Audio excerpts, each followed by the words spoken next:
वालेकुम students, this is Ayesha Fatima. Welcome to my YouTube channel. तो students, जैसा कि आपको पता है कि हम लोग क्लास 11th फिजिक्स की जो न्यू बुक है Punjab education curriculum training and assessment authority वो पढ़ रहे हैं। और इस न्यू बुक को लेकर हम लोगों ने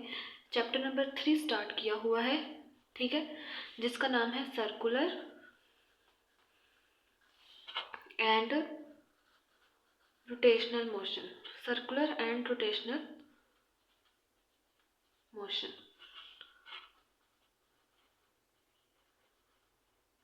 और उस चैप्टर नंबर 3 का हम लोग आज आर्टिकल पढ़ेंगे, article number 3.6 law of conservation of angular momentum. इस आर्टिकल को स्टार्ट करने से पहले आप लोगों से रिक्वेस्ट है कि प्लीज़ चैनल को सब्सक्राइब कर दें। अगर वीडियो अच्छा लगे तो लाइक करें, शेयर करें, कमेंट्स में ज़रूर बताएं कि हम आपका लेक्चर कैसा लगा। तो students, law of conservation of angular momentum का क्या मतलब है कि जो हमारे पास किसी भी बॉडी का जो एंगुलर मोमेंटम है वो कंजर्व्ड है, ठीक है। तो मतलब कि उसके ऊपर जो एक्सटर्नल टार्क एक्ट कर रहा है वो ज़ीरो है। इस वजह से उस बॉडी का जो एंगुलर मोमेंटम है वो कंजर्व्ड है। तो इस वजह से हम लोग उसको बोलते हैं law of conservation of angular momentum. Students, जिस तरह हम लोगों ने पढ़ा था कि अगर बॉडी को अगर एक गाड़ी है हमारे पास, अगर हम लोग इसको स्ट्रेट लाइन में मूव करवा रहे हैं, तो स्ट्रेट लाइन में जब हम लोग इस कार को मूव करवा रहे हैं तो इस बॉडी कार के मैस के ऊपर जो है वो फोर्स लगती है, ठीक है, जिसकी वजह से ये जो है वो स्ट्रेट लाइन में मूव कर रही है। लेकिन अगर हम लोग इस कार को जो है वो सर्कुलर पाथ में रोटेट करवाने की कोशिश करें सर्कुलर पाथ में, तो जो टर्निंग इफेक्ट होगा फोर्स का, यानी फोर्स का जो टर्निंग इफेक्ट जो कि इस कार को जो है वो टर्न करेगा और एक सर्कुलर पाथ में रोटेट करवाएगा, वो हमारे पास टार्क होगा, ठीक है स्टूडेंट्स। तो स्टूडेंट्स, आप लोग एक स्टिक कंसिडर करें कि ये हमारे पास जो है वो एक स्टिक है। ये इस स्टिक का सेंट्रल पॉइंट है, ठीक है। और ये इस स्टिक के एक एंड पे ये मैस पड़ा है, एक एंड पे ये मैस पड़ा है। और ये स्टिक जो है वो एक स्ट्रिंग से अटैच्ड है, ठीक है। और ये स्टिक जो है इस स्ट्रिंग से अटैच्ड है और उसकी जो लोअर साइड पे एक और स्ट्रिंग है हमारे पास। और इस स्ट्रिंग को हम आगे पीछे करने की वजह से यानी कि जब हम लोग इस स्ट्रिंग को खींचेंगे, यानी कि नीचे इस स्ट्रिंग को हम लोग जब नीचे की तरफ खींचेंगे तो ये दोनों मैसेज हैं वो इसके सेंट्रल पॉइंट के करीब आ जाएंगे। जब हमारे पास ये स्ट्रिंग है, जब हम लोग इसको ऐसे पकड़ के खींचेंगे तो ये हमारे पास जो है वो मैसेज है एक्सिस ऑफ रोटेशन के पास करीब आ जाएंगे, ठीक है। तो स्टूडेंट्स, अब देखें, अगर हमारे पास ये हमारे पास एक स्टिक है और इसके दोनों साइड्स के ऊपर जो है मैसेज पड़े हुए हैं, और इस स्ट्रिंग से पकड़कर हम लोगों ने स्टिक को ऐसे उठाया हुआ है। जब हम लोग इसको वैसे ही थोड़ा सा रोटेट करवाएंगे, ठीक है, वैसे ही हम लोग रोटेट करवाएंगे इस स्टिक को जो कि स्ट्रिंग से अटैच्ड है। तो जब हम लोग उसको वैसे थोड़ा सा रोटेट करवाएंगे तो इसका जो मोमेंट ऑफ इनर्शिया होगा वो ज़्यादा होगा और angular speed moment of inertia जो है वो ज़्यादा होगा और एंगुलर स्पीड जो है वो कम होगी, ठीक है। जब हम लोगों ने इसको अब थोड़ा सा मूव करवाया है, लेकिन जब हम लोग ये जो स्ट्रिंग है उसको नीचे की तरफ स्ट्रेच करेंगे, स्ट्रिंग को नीचे की तरफ स्ट्रेच करने की वजह से ये जो मैसेज हैं ये एक्सिस ऑफ रोटेशन के करीब आ जाएंगे, जिसकी वजह से ये जो स्टिक है वो ऐसे ऐसे गोल गोल जो है वो ज़्यादा एंगुलर वेलोसिटी के साथ घूमेगी। तो फिर जब ये ज़्यादा एंगुलर वेलोसिटी के साथ घूमेगी तो इसका जो मोमेंट ऑफ इनर्शिया जो है वो कम होगा। स्टूडेंट्स देखें, जब पहले हम लोगों ने इस स्टिक को घुमाया, स्ट्रिंग के ऐसे पकड़कर इस स्टिक को ऐसे गोल गोल घुमाया हमने, तो ये जो मैसेज थे ये हमारे पास इस एक्सिस ऑफ रोटेशन से जब दूर थे तो हमारे पास जो आर था वो ज़्यादा था। तो हमारे पास जो मोमेंट ऑफ इनर्शिया जो है वो ये एम आर स्क्वायर के इक्वल होता है। अब देखिए, ये हमारे पास इस सेंट्रल पॉइंट से इन मैसेज का जो डिस्टेंस होता है वो ज़्यादा होता है, तो इस वजह से इसका मोमेंट ऑफ इनर्शिया भी ज़्यादा होगा। लेकिन जब हम लोग इस स्ट्रिंग को स्ट्रेच करेंगे, यानी कि ये जो हमारे पास लोअर साइड के ऊपर स्ट्रिंग है, जब उसको नीचे की तरफ हम लोग स्ट्रेच कर देंगे, जिसकी वजह से ये जो दोनों मैसेज हैं वो सेंट्रल पॉइंट के करीब आ जाएंगे, तो फिर जो हमारे पास डिस्टेंस होगा मैसेज का सेंट्रल पॉइंट से वो कम हो जाएगा, जिसकी वजह से उसका मोमेंट ऑफ इनर्शिया भी कम हो जाएगा और उसकी जो एंगुलर स्पीड है वो ज़्यादा हो जाएगी। हम लोगों ने क्या ऑब्जर्व किया कि ये जो मोमेंट ऑफ इनर्शिया है और एंगुलर मोमेंटम है वो एक दूसरे के इनवर्सली प्रोपोर्शनल है, यानी कि मोमेंट ऑफ इनर्शिया जो है वो इनवर्सली प्रोपोर्शनल है एंगुलर मोमेंटम के। इसको हम लोग ऐसे भी लिख सकते हैं कि एंगुलर मोमेंटम इनवर्सली प्रोपोर्शनल है मोमेंट ऑफ इनर्शिया के। अब जब हम लोग ये हमारे पास जो प्रोपोर्शनलिटी कांस्टेंट है, यानी कि ये हमारे पास कांस्टेंट है, तो हम लोग जब इस सिंबल की जगह जब हम लोग कांस्टेंट लिखेंगे तो omega is equal to constant by जो है वो कांस्टेंट बाय आई आ जाएगा, यानी कि ये जो हमारे पास ये एंगुलर वेलोसिटी को शो कर रहा है और ये आई हमारे पास जो है मोमेंट ऑफ इनर्शिया को शो कर रहा है। तो अगर हम लोग कांस्टेंट को सेपरेट करें तो ये जो आई है ये वो नीचे डिवाइड हो रहा है, इधर आके मल्टीप्लाई हो जाएगा, तो कांस्टेंट जो है वो इज इक्वल टू हमारे पास जो है वो ओमेगा आई हो जाएगा। इसको हम लोग ऐसे भी लिख सकते हैं कि ओमेगा आई हमारे पास जो है वो कांस्टेंट के इक्वल है, ओमेगा आई हमारे पास जो है वो कांस्टेंट के इक्वल आ गया। तो अब ओमेगा आई किसके इक्वल होता है? अब स्टूडेंट्स ओमेगा आई आप हम लोगों ने पिछले लेक्चर में पढ़ा था कि L is equal to omega I, यानी कि एल जो हमारे पास एंगुलर मोमेंटम है वो ओमेगा आई के इक्वल है, यानी कि एंगुलर वेलोसिटी और उसके मोमेंट ऑफ इनर्शिया के। तो यहाँ पर ओमेगा आई कांस्टेंट है, तो हमारे पास L is equal to angular momentum भी हमारे पास कांस्टेंट होगा। तो फिर हम लोगों ने ये बात पढ़ ली कि law of conservation of angular momentum में जब भी कोई एक्सटर्नल टार्क एक्ट नहीं करता किसी बॉडी के ऊपर तो उसका जो एंगुलर मोमेंटम है वो कंजर्व्ड रहता है। हम लोगों ने जब लीनियर मोशन की बात की, फिर हम लोगों ने एंगुलर मोशन की बात की, तो अब हम लोगों ने बहुत सारी क्वांटिटीज़ पढ़ी कि लीनियर मोशन में जो डिस्टेंस होता है वो एस होता है और एंगुलर मोमेंटम में जो डिस्टेंस होता है उसको हम लोग थीटा से रिप्रेजेंट करते हैं। लीनियर मोशन में हमारे पास जो एक्सीलरेशन होता है उसको ए से डिनोट करते हैं और एंगुलर एक्सीलरेशन जो होता है उसको अल्फा से डिनोट करते हैं। लीनियर मोशन में हमारे पास जो वेलोसिटी है उसको वी वेक्टर से डिनोट करते हैं और एंगुलर वेलोसिटी को हम लोग ओमेगा वेक्टर से डिनोट करते हैं। लीनियर मोशन में हमारे पास जो है वो फोर्स जो होती है उसको एफ वेक्टर कहते हैं, एंगुलर मोमेंटम में उसको टा वेक्टर कहते हैं। स्टूडेंट्स हम लोगों ने पढ़ा था law of conservation Newton second law of motion in term of momentum. तब जब हम लोगों ने Newton second law of motion in term of momentum वाला टॉपिक पढ़ा था तब हम लोगों ने ये जो है फॉर्मूला पढ़ा था कि फोर्स जो है हमारे पास del P vector over del T है, del P vector over del T, यानी कि change in momentum per unit time. तो स्टूडेंट्स देखिए अगर हमारे पास जो चेंज इन मोमेंटम है वो अगर ज़ीरो के इक्वल होगा तो फोर्स भी जो है वो ज़ीरो के इक्वल होगी, यानी कि अगर देखिए फोर्स ही नहीं लग रही तो मोमेंटम में चेंज क्या होगा? चेंज इन मोमेंटम तो वही है ना p2, यानी कि फाइनल मोमेंटम को जब हम लोग इनिशियल मोमेंटम से माइनस कर देंगे तो हमारे पास चेंज इन मोमेंटम आ जाएगा। तो देखें कि यहाँ पर चेंज इन मोमेंटम ज़ीरो है, यानी कि एफ भी ज़ीरो होगा। चेंज इन मोमेंटम देखिए यहाँ पर हमारे पास जीरो है, आप जब यहाँ पर जीरो पुट करेंगे तो जीरो बाय डेल टी आ जाएगा और एफ इज इक्वल टू हमारे पास जीरो बन जाएगा। तो ये हम लोग जो है लीनियर मोशन की बात करें। जब हम लोग एंगुलर मोशन की बात करें तो हम लोगों ने पढ़े कि tau is equal to tau vector is equal to R F vector. जो एफ हम लोगों ने पढ़ा कि del P vector over del T के इक्वल है, तो tau vector is equal to हमारे पास R vector multiply by del P vector over del T आ जाएगा। तो हम लोगों ने पिछले लेक्चर में पढ़ा था कि जो हमारे पास आर एल जो है वो is equal to R P के इक्वल होता है आर क्रॉस पी टी, यानी कि हमारे पास जो एंगुलर मोमेंटम है ये डिस्टेंस और मोमेंटम के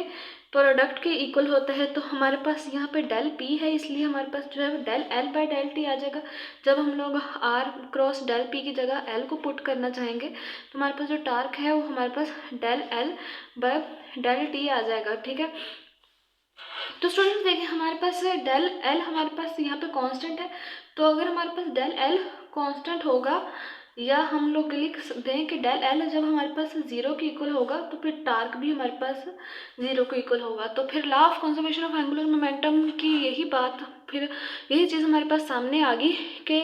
अगर हमारे पास कोई एक्सटर्नल टार्क जो है वो एक्ट ना कर रहा हो तो हमारे पास जो एंगुलर मोमेंटम होता है वो जो है वो कंजर्व्ड रहता है। अब देखिए यहाँ से हम लोगों ने पढ़ा कि आई इज इक्वल टू हमारे पास जो एल है वो आई ओमेगा के इक्वल है और वो हमारे पास कांस्टेंट है। फिर हम लोगों ने ये पढ़ा है कि डेल एल अगर एंगुलर मोमेंटम कांस्टेंट है तो टार्क यानी कि एंगुलर मोमेंटम 0 के इक्वल है, change in L angular momentum 0 के इक्वल है तो टार्क भी 0 के इक्वल होगा। तो ये हमारे पास मैथमेटिकल फॉर्म आ गई और ये हमारे पास एक फिजिक्स की फॉर्म आ गई कि हमारे पास जब कोई एक्सटर्नल टार्क एक्ट ना कर रहा हो तो उस बॉडी का जो मोमेंटम होता है यानी कि एंगुलर मोमेंटम जो होता है वो कांस्टेंट रहता है। तो इन्हीं दोनों चीज़ों की बेसिस पे हम लोगों ने एक लॉ बना दिया जिसको हम लोग कहते हैं law of conservation of angular momentum. कि जो law of conservation of angular momentum यानी कि जब किसी भी बॉडी पे एक्सटर्नल टार्क एक्ट ना करे तो उसका जो मोमेंटम होता है वो कंजर्व्ड रहता है यानी कि कांस्टेंट रहता है। फिर वही वाली बात हम लोगों ने यहाँ पे स्टेटमेंट बना के लिख दी कि law of conservation of angular momentum की। फिर हम लोगों ने स्टेटमेंट लिख दी कि if no external torque acts on system, अगर हमारे पास सिस्टम के ऊपर कोई भी एक्सटर्नल टार्क एक्ट ना करे तो total angular momentum of a system remains constant. तो फिर हमारे पास जो टोटल एंगुलर मोमेंटम होता है सिस्टम का वो कांस्टेंट रहता है। ठीक है, तो हम देखें हमारे पास total angular momentum of system का कांस्टेंट रहता है तो फिर हम लोग उसको ऐसे एक्सप्रेस कर देंगे जो टोटल एंगुलर मोमेंटम है वो L1 और प्लस L2 के इक्वल होता है यानी कि फर्स्ट बॉडी का एंगुलर मोमेंटम फिर दूसरी बॉडी का एंगुलर मोमेंटम और वो हमारे पास जो है वो कांस्टेंट ही रहता है अगर हमारे पास उसके ऊपर कोई एक्सटर्नल टार्क एक्ट ना करे। अब हम लोग थोड़ी सी बुक को देख लेते हैं कि बुक में हमारे पास जो एक्सप्लेनेशन लिखी हुई है वो क्या है। बुक के ऊपर हमारे पास जो एक्सप्लेनेशन लिखी हुई है वो ये है कि हमारे पास जो law of conservation of angular momentum is one of the fundamental principles of physics. कि law of conservation of angular momentum है वो फिजिक्स का एक फंडामेंटल यानी कि एक बुनियादी असूल है, फंडामेंटल प्रिंसिपल है फिजिक्स का। उसकी वजह क्या है कि law of conservation of angular momentum fundamental principle क्यों है फिजिक्स का। स्टूडेंट्स देखें हमारे पास हम लोग अर्थ के ऊपर रह रहे हैं और अर्थ जो है वो एक कंजर्व्ड एंगुलर मोमेंटम के साथ ही इतने अरसे से जो है वो सन के अराउंड मूव कर रही है। उस अर्थ के ऊपर जो है कोई एक्सटर्नल टार्क एक्ट नहीं कर रहा जिसकी वजह से वो अपने ऑर्बिट में जो है सन के अराउंड जो है वो मूव कर रही है। और अर्थ के अराउंड जो है वो मून भी जो है वो मूव कर रहा है। अर्थ के अराउंड जो है मून भी जो है वो अपने ऑर्बिट में मूव कर रहा है लेकिन उसकी अपने ऑर्बिट में ऑर्बिट के अराउंड जो है वो अर्थ के अराउंड जो है वो अपने ऑर्बिट में मूव करने की वजह से अर्थ के ऊपर जो है वो कोई ज़्यादा इफेक्ट नहीं होता। जो सन होता है वो अर्थ को एक ग्रेविटेशनल पुल प्रोवाइड कर रहा है यानी कि हम लोग जिस ज़मीन के ऊपर रह रहे हैं उस ज़मीन को सन जो है एक ग्रेविटेशनल पुल प्रोवाइड कर रहा है जिसकी वजह से वो ज़मीन जो है वो सन के इर्द गिर्द घूम रही है और अब उसके ऊपर कोई एक्सटर्नल टार्क नहीं लग रहा। तो फिर हम लोग इस वजह से कह रहे हैं कि फिज़िक्स जो है वो एक बुनियादी असूल है यानी कि law of conservation of angular momentum है फिजिक्स का एक बुनियादी असूल है। It has been verified from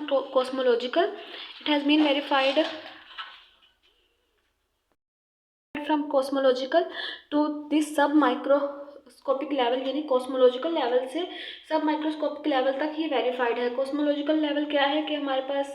जो सूरज है उसके इर्द गिर्द जो है वो अर्थ मूव कर रही है और अर्थ के इर्द गिर्द जो है वो चांद यानी कि मून मूव कर रहा है। तो वो लेवल हमारे पास जो है कॉस्मोलॉजिकल लेवल है। सब माइक्रोस्कोपिक लेवल हमारे पास क्या होगा कि एक एटम में जो है वो इलेक्ट्रॉन यानी कि हमारे पास एक एटम है और एक इलेक्ट्रॉन जो है वो अपने ऑर्बिट में जो है वो इसके अराउंड जो है वो मूव कर रहा है। तो ये हमारे पास सब माइक्रोस्कोपिक लेवल है यानी कि छोटे ही से लेवल के ऊपर भी फिजिक्स जो है वो डिपेंड कर रही है। The effect of law of conservation of angular momentum is readily apparent The effect of law of conservation of angular momentum is readily apparent if a single isolated spinning body alter its moment of inertia। कि हमारे पास जो law of conservation of angular momentum का जो effect है वो is readily apparent, यानी कि हमारे पास अगर एक सिंगल आइसोलेटेड बॉडी है, जिस तरह हमारे पास ये एक इलेक्ट्रॉन है, ये सिंगल आइसोलेटेड बॉडी है, वो अपने ही ऑर्बिट में स्पिन कर रहा है, तो alter its moment of inertia, जब वो अपना मोमेंट ऑफ इनर्शिया जो है तब बदलेगा, तो जो हमारे पास law of conservation of angular momentum का जो फैक्ट होगा वो हमारे पास रेडिली अपेरेंट, वो हमारे पास अपेरेंट हो जाएगा। यानी कि अक्सर इलेक्ट्रॉन्स जो है वो एटम इस न्यूक्लियस के अराउंड जो है वो मूव करते करते करते करते जो है वो इस न्यूक्लियस के अंदर गिर जाते हैं। तो यानी कि जब ये एटम जो है वो ये इलेक्ट्रॉन जो है वो इस एटम में का जो इलेक्ट्रॉन जो अपने ऑर्बिट के अराउंड मूव कर रहा है, जब वो उसकी एनर्जी खत्म हो जाएगी, तब वो जब न्यूक्लियस में गिरेगा, तो फिर हमारे पास जो है वो एक जो है वो हमें पता चल जाएगा कि इलेक्ट्रॉन जो है वो न्यूक्लियस के अंदर गिरेगा, एक इफेक्ट क्रिएट हो जाएगा। यानी कि पहले जो है वो इस इलेक्ट्रॉन का जो न्यूक्लियस के से जो डिस्टेंस है आर वो ज़्यादा है, फिर जब वो अपनी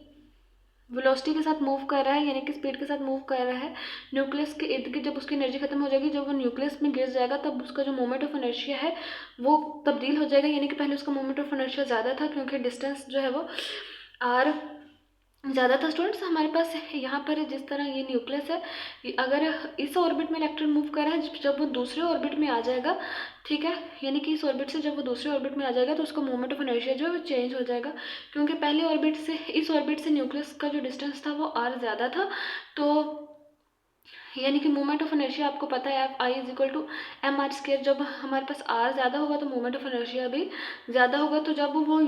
इस ऑर्बिट से निकलकर जब वो इस ऑर्बिट में आ जाएगा, तब उसका मोमेंट ऑफ इनर्शिया जो है कम हो जा डिस्टेंस जो है वो न्यूक्लियस से कम हो जाएगा, इस वजह से उसका मोमेंट ऑफ इनर्शिया भी कम हो जाएगा। तो यही चीज़ हमारे पास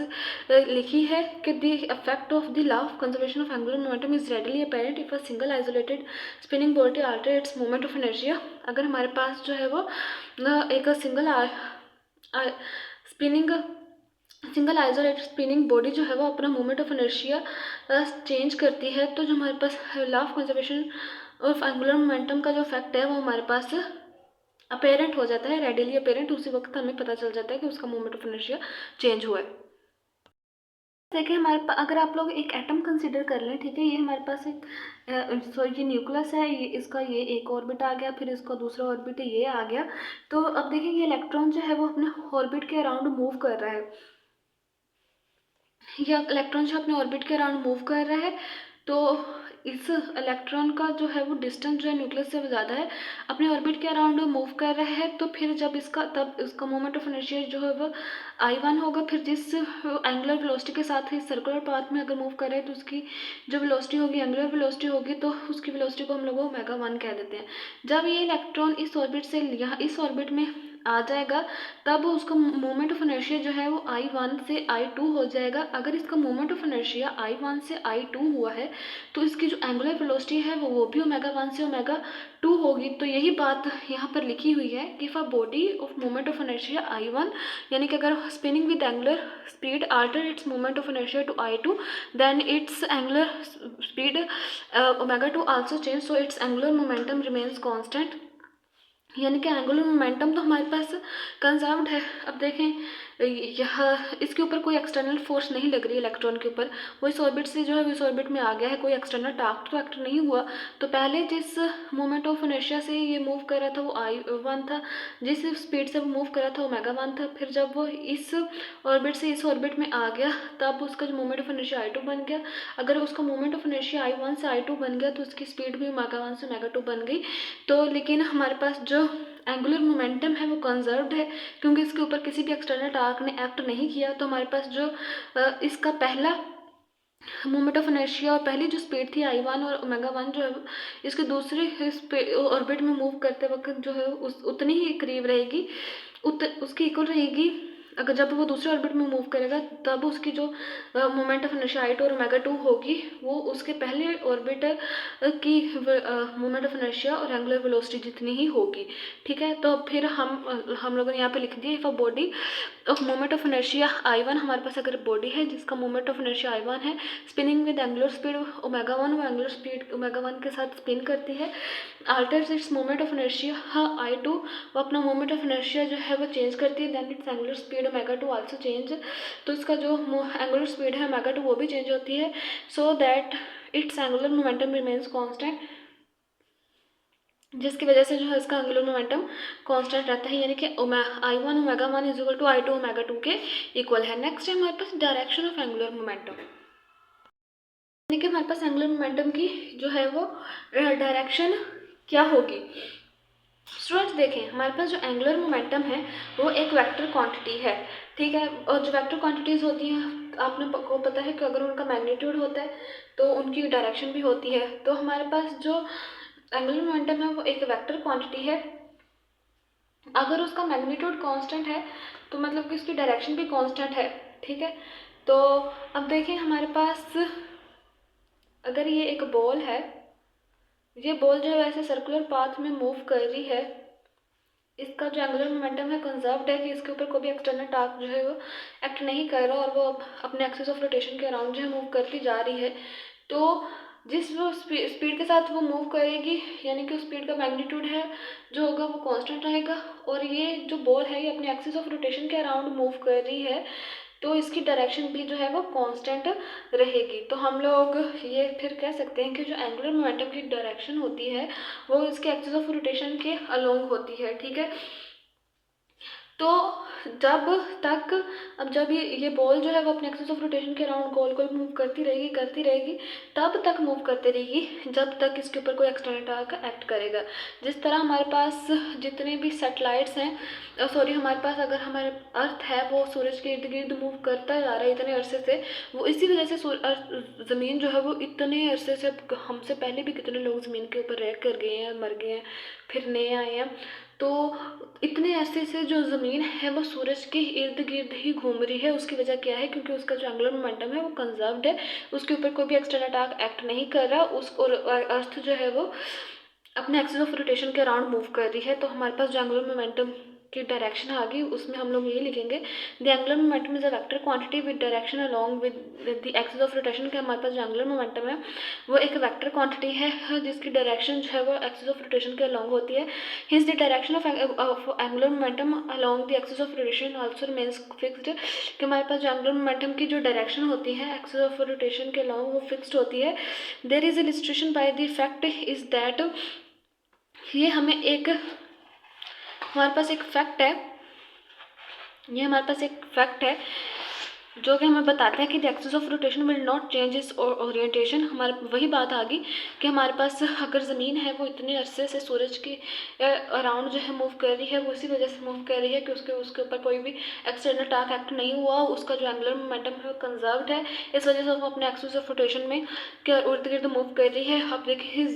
तो वहीं से हमारे पास एक फैक्ट बन गया कि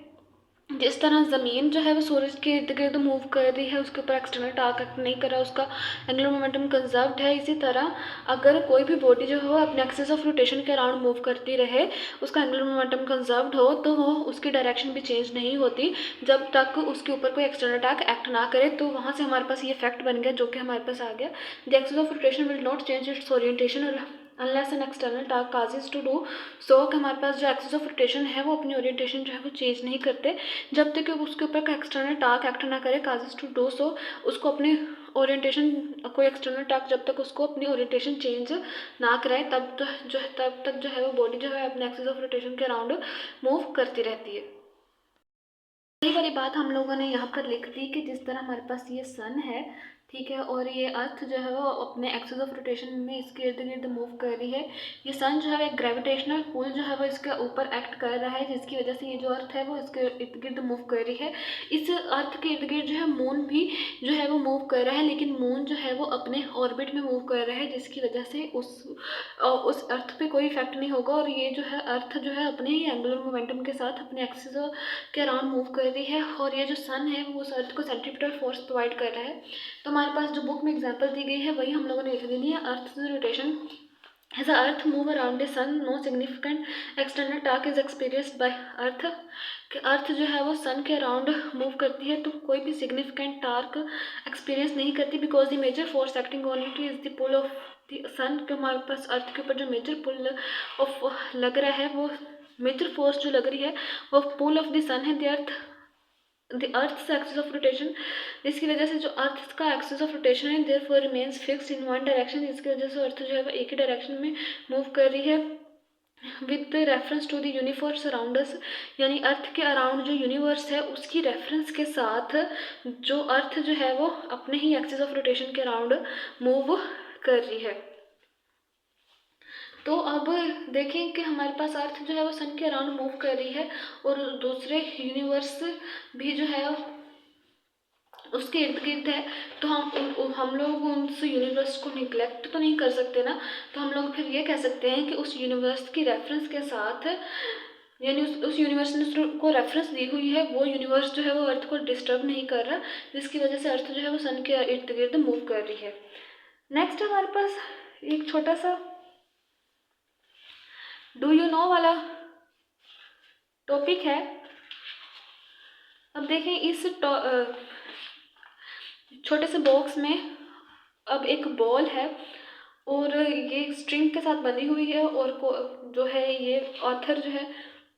उसको ऐसे स्पिन करवा रहा है, स्ट्रिंग जो है को जो है अपने उंगली के ऊपर रैप करवा रहा है। तो वो देखें जैसे जैसे ये स्ट्रिंग को अपनी उंगली के ऊपर रैप करवा रहा है तो जो बॉल है वो इसके करीब करीब आती जा रही है, यानी उसका जो डिस्टेंस है वो कम होता जा रहा है। तो आपको पता है कि मोमेंट ऑफ इनर्शिया जो है mr स्क्वायर के इक्वल होती है। अगर देखें अगर इस बॉल का जो है वो एक्सिस ऑफ रोटेशन से जो डिस्टेंस कम हो रहा है, मतलब कि उसका जो मोमेंट ऑफ इनर्शिया है वो कम हो रहा है और उसकी जो एंगुलर वेलोसिटी है वो ज़्यादा हो रही है। तो मोमेंट ऑफ इनर्शिया और एंगुलर वेलोसिटी आपको पता है कि यूनिवर्सली प्रोपोर्शनल है। अब उसका मोमेंट ऑफ इनर्शिया कम हो रहा है और एंगुलर वेलोसिटी जो है ज़्यादा हो रही है। तो हम लोग कह सकते हैं कि बॉल की जो स्पीड है वो इंक्रीज़ हो रही है जैसे जैसे ये स्ट्रिंग जो है वो उंगली के ऊपर रैप हो रही है, ऐसे ऐसे घुमा रही है, तब वैसे वैसे जो बॉल की जो एंगुलर वेलोसिटी है वो ज़्यादा हो रही है, क्योंकि उसका मोमेंट ऑफ इनर्शिया कम हो रहा है। मोमेंट ऑफ इनर्शिया को का हम सबको पता है कि वो एंगुलर वेलोसिटी के इन्वर्सली प्रोपोर्शनल है। हम लोग उसने क्या किया है कि एक स्ट्रिंग के एक एंड पे एक बॉल बांधी है, वो उसको अपने हाथ में पकड़कर ऐसे ऐसे गोल गोल घुमाई जा रहा है। तो पहले जो था बॉल का और उसकी उंगली के दरमियान यानी कि एक्सिस ऑफ रोटेशन के दरमियान जो डिस्टेंस ज़्यादा था, ठीक है, जिसको हम लोग आर बोलते हैं कि आर ज़्यादा था, इस वजह से उसकी एंगुलर वेलोसिटी कम थी। लेकिन जैसे जैसे वो स्ट्रिंग जो है वो उसकी उंगली के ऊपर रैप हो रहा है और जो हमारे पास जो डिस्टेंस आर है वो कम होता जा रहा है, और आपको पता है मोमेंट ऑफ इनर्शिया हमारे पास mr स्क्वायर के इक्वल है, तो डिस्टेंस कम होता जा रहा है, तो मोमेंट ऑफ इनर्शिया भी हमारे पास कम होता जा रहा है। और हमारे पास जैसे जैसे जो स्ट्रिंग है वो उंगली के ऊपर रैप हो रहा है तो उसकी जो एंगुलर वेलोसिटी है वो ज़्यादा हो रही है। तो वही बात फिर यहाँ पर लिख दी है कि the ball's speed increase as string wraps around the finger. जैसे कि स्ट्रिंग जो है वो फिंगर के अराउंड रैप हो रहा है, वैसे वैसे बॉल की जो स्पीड है वो इंक्रीज हो रही है। ओके स्टूडेंट्स, उम्मीद है कि आपको आज का लेक्चर समझ आ गया होगा। तो प्लीज़ चैनल को सब्सक्राइब करें, अगर वीडियो अच्छी लगे तो लाइक करें, शेयर करें, कमेंट्स में ज़रूर बताएं कि आपको लेक्चर कैसा लगा, और बेल आइकन को ज़रूर दबा दें ताकि हर आने वाला नया लेक्चर आप तक पहुंचता रहे और आप एग्ज़ाम्स की बहुत ही अच्छे से तैयारी कर सकें। तो स्टूडेंट्स, ये जो हमारे पास नोट्स हैं जिनसे मैं आपको पढ़ा रही हूँ, आप इनको जो है प्रॉपर नोट्स को जो है वो या तो स्क्रीनशॉट्स लेकर रख लें या जो है वो अपने रजिस्टर के ऊपर कॉपी कर लें, क्योंकि अगर आपके पास एक हार्ड फॉर्म होती है तो हार्ड कॉपी होती है किसी भी चीज़ की, तो आप उस चीज़ को जो है वो अच्छे से पढ़ लेते हैं, क्योंकि अगर आप स्क्रीन के ऊपर से देख कर पढ़ेंगे तो आपकी आंखें भी ख़राब हो सकती हैं। उम्मीद है कि आप सब लोग खैरियत से होंगे, आप लोग हमेशा खैरियत से रहें। चैनल को सब्सक्राइब कर दें ताकि हर आने वाला नया लेक्चर आप तक पहुंचता रहे और आप लोग एग्जाम्स में बहुत ही अच्छे मार्क्स ले सकें। Thank you so much.